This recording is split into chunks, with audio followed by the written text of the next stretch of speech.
તેથી કાલે સવારે તું એમને છોડી મૂકજે, નહીંતર તારો સર્વનાશ થશે. અને હા, તારો કૂવો રિસાઈને જતો રહ્યો છે તે હજી જીવિત છે, તે સવારે ત્યાં આવી જશે. સવારે કુંવર ક્ષેમ કુશળ પાછો આવી જતા શત્રુ રાજાએ રાજા રાણીને જેલમાંથી છોડ્યા. રાજા રાણી દશામાતાનો આભાર માનતા અને ગુણગાન ગાતા ત્યાંથી આગળ ચાલ્યા અને બહેનને ગામ આવી પહોંચ્યા. રાજાને પેલા જમીનમાંથી દાટેલો ઘડો યાદ આવ્યો. તેણે જમીન ખોદી બહાર કાઢ્યો અને અંદર જોયું તો સુખડી અને સોનાનું સાંકડું હતું. બહેનને પણ ભાઈના આગમનની ખબર પડી તો ભાઈ ભાભીને લેવા સામી આવી.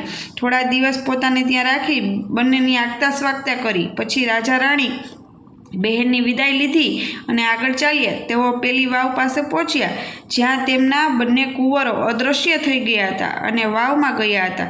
ત્યાં એક ડોશીમાં તે બંને કુંવરોને લઈને તેમની રાહ જોતા ઊભા હતા. રાજાએ પૂછ્યું, આ કુંવરો ક્યાંથી મળ્યા?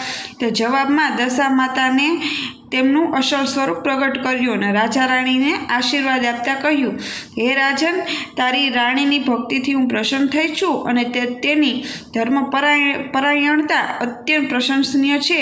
તું હવે તો સુધરી ગયો છે. જા, તને તારું છૂટવાઈ ગયેલું રાજ્ય પાછું મળશે. દશામાની કૃપાથી રાજા ગદગદ થઈ ગયો અને તેમના પગે પડી ગયો. માં, તમે તો દયાળુ છો, તમારો મહિમા અપરંપાર છે. અને પછી દશામાએ કહ્યું, હે રાજન, જો કોઈ દશામાનું વ્રત રાખશે તે મારી અમી દ્રષ્ટિને પાત્ર થશે. જે કાંઈ પણ મારું અપમાન કરશે તે મારા ક્રોધનો ભોગ બનશે. અને દશામાં અદૃશ્ય થઈ ગયા પછી રાજાએ પ્રજાનો સાથ લઈ શત્રુ રાજા સાથે લડાઈ કરી અને પોતાનું રાજ્ય પાછું મેળવ્યું. રાજાએ નિષ્ઠાથી મા દશામાનું મંદિર બંધાવ્યું અને પ્રજામાં તેમનો મહિમા વધાર્યો.